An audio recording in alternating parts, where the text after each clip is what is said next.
All right, what does my average daily schedule consist of? Well, that's fairly straightforward. I get up around somewhere between 6 and 8, and then I work till 10, as hard as I can, flat out, every single day.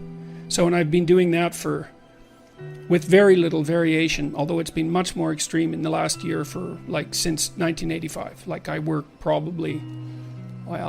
I would say 14 hours a day. At least 14 hours a day, and so that's about 100 hours a week. And the time that I don't do that, I spend with friends, but mostly with my family.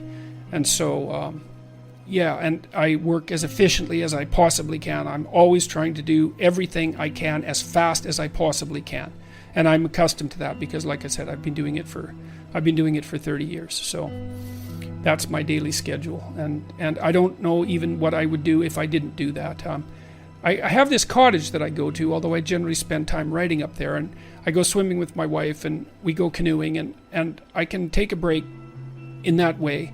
But most of the time, if I take a break even up at the cottage, generally what I do is like carpentry and fix the place up, and I don't like to be unoccupied. I have to be occupied doing something productive all the time, because otherwise I'm not pleased with myself. And I decided a long time ago that I was going to try to live a hyper efficient and hyper productive life, and so it's been a challenge. It's an enjoyable thing for me to some degree, because I'm very interested in trying to figure out how much I can possibly do in the shortest period of time all the time, and that keeps you alert and awake, and it's a great challenge, and it lends my life a substantial amount of meaning, and it's been very successful. So,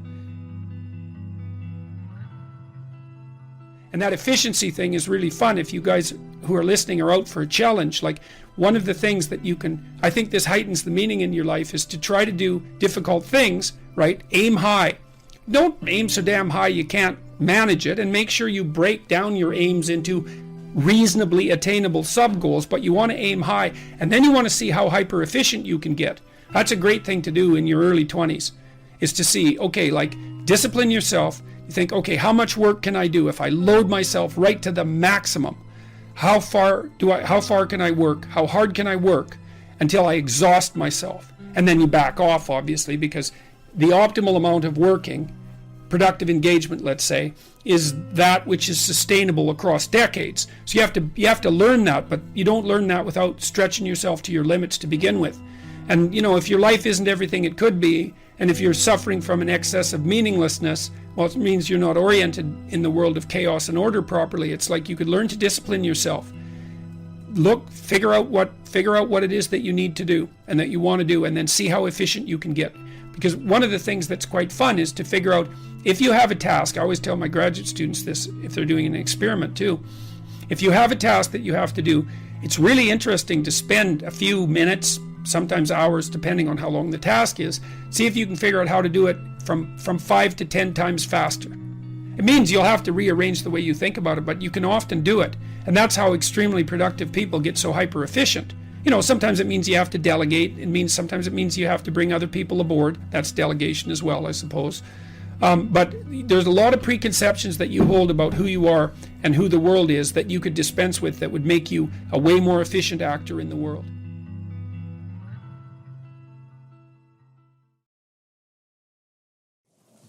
It's unbelievable the degree to which our sanity depends on a functioning sociological structure. And here's why. Well, first of all, you kind of need to know what to do every day. You have to have a routine, because you're an animal, and if you have a dog or a cat, dogs are a really good example of this. Dogs like routine. They like to be walked the number of times a day that they're supposed to be walked, and they get quite sick very rapidly if you don't routinize their days. Children are exactly the same way. Now, you can overdo it, right? But still, you need to know approximately when you should get up. It should be approximately the same every day. You need to know approximately when you're going to eat. You need to know what you're going to eat. You need to know who you're going to eat with. You need to know where to buy your food. It's like 80% of your life, 70% of your life, something like that, consists of those things that you do every single day, that you repeat. Well, so you need structure, you need predictability, and you need more of it than you think, just to keep you sane. Now, if you're lucky, and maybe a bit odd, you can deviate 5% from the norm, or 10% from the norm, or something like that, carefully and cautiously, as long as the rest of you is all well ordered in a normative manner. You might be able to get away with that, and you might be able to sustain it across time, and people might be able to tolerate you if you do it, or maybe you'll get really lucky and you happen to be creative but reasonably well put together, and people will actually be happy that there's something idiosyncratic and unique about you. But even under those circumstances, mostly what you want is to have a routine that's disciplined, that's predictable, and bloody well stick to it. You're going to be way healthier and happier and saner if you do that. And then the other thing that you need, because this is one of the things the psychoanalysts got wrong, I think, is that they overestimated the degree to which sanity was a consequence of being properly structured internally, Because from the psychoanalytic point of view, you're sort of an ego, and that ego is inside you. And of course, it rests on an unconscious structure. But the purpose of psychoanalysis is to sort out that unconscious structure and the ego on top of it, and to make you a fully functioning and autonomous individual. But there's a problem with that, because the reason that you're sane as a fully functional and autonomous human being isn't because you've organized your psyche, even though that's important. The reason that you're sane, if you have a well-organized unconscious and ego, is because other people can tolerate having you around for reasonably extensive periods of time, and will cuff you across the back of the head every time you do something so stupid that people will dislike you permanently if you continue. And so what people are doing to each other all the time, just non-stop, is broadcasting sanity signals back and forth, right? It's like you smile at people if they're not only behaving properly, but behaving in a way that you would like to see them continue to behave. You frown at them if they're not, you ignore them if they're not, you shun them, you roll your eyes at them, you manifest a disgust face, you don't listen to them, you interrupt them, you won't cooperate with them, you won't compete with them. It's like you're blasting signals at other people about how to regulate their behavior so frequently, it just makes up all of your social interaction. That's why we face each other, and we have emotional displays on our face, and we're looking at each other's eyes, and we know as much as we can about what's going on with each other, given that we don't have immediate access to the contents of their consciousness. And so partly what you're doing with your routine is establishing yourself as a credible, reliable, trustworthy, potentially interesting human being who isn't going to do anything too erratic at any moment. And everyone else is around there tapping you into shape, making sure that that's exactly what you are. And that's how you stay sane. And so what happens to people too, if they don't have a routine and they get isolated, is they start to drift. And they drift badly because the world is too complicated for you to keep it organized all by yourself.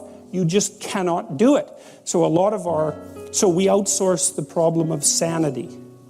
And it's very intelligent that we outsource the problem of sanity, because sanity is an impossibly complex problem.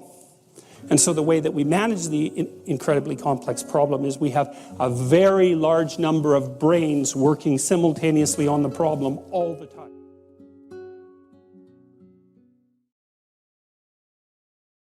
Do you plan your day much, or your time generally? Does this lead to higher productivity? Yes, I plan my day obsessively. My calendar is always absolutely full, and often weeks in advance. And I plan in the morning, especially when I'm on top of things. And I plan each hour, and I probably plan each minute.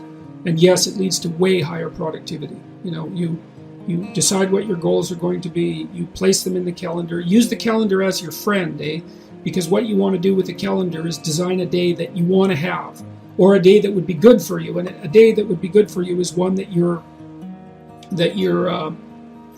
when you end the day, you feel that you've moved yourself ahead towards your valued goals, and that you've kept chaos under control. And that enables you to sleep soundly and with a good conscience, and to know that the next day is going to be at least not worse than that day. Planning is unbelievably useful. You need to figure out what it is that you're aiming at and why, and then you need to figure out how you're going to break that down over the months and the weeks and the days. But I would approach your calendar like it's your best friend. You think, okay, I'm going to design a week, man, that I really want to have. And that means you can schedule in leisure and all the things that you want to do, which you absolutely should do. And it's also quite fun to give yourself minimal time to do something complicated, because it's quite challenging to see if you can do far more than you thought in far less time. And so that's a fun game. And the other thing you can do is, like, if you're avoiding something, you could schedule in 5 minutes of it and say, well, like if you're avoiding looking at some bills because you're afraid of them, your first step might be to schedule in 5 minutes where you just look at the bill. You don't do anything else. And, you might be able to entice yourself into doing that. But I would say learning to plan is unbelievably useful, to schedule your time, because that's your life, but schedule the life you want. That means you have to schedule your responsibilities obviously, because responsibilities are those things that ruin your life if you don't fulfill them.